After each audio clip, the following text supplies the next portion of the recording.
गेहूं काट कोई के चिरौरी मनाई लेला राजा, कहेला कि तोनी सकुरवा में आजा। इहे बाउर लागे तोहरो दतिया हो, इहे बाउर लागे तोहरो दतिया हो, मजा मारी फेरी लेला करवतिया हो। लस लस चैत के दिन भइले रनिया, खुटिए में सुतिए के फरलू ओढ़निया। हतनी से सटनी के चाट गइलू, गेहूं काटे गइलू, अखी बाटे गइलू, गेहूं काट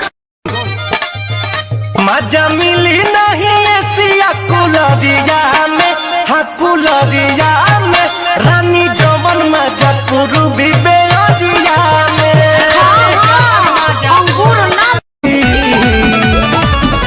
आज जेल होई काल बेल होई, परसों से उहे खेल होई। आज जेल होई काल बेल होई, परसों देव घर नगरिया डोले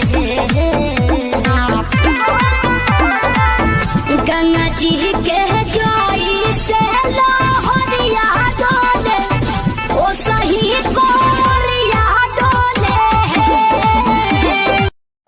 आजकल के जवन नया लड़की बड़ी से जींस पैंट पहले तरी से, अगरबत्ती बार ले तरी से, एगो मारुति के गेर खानी सैंडल पहले तरी से।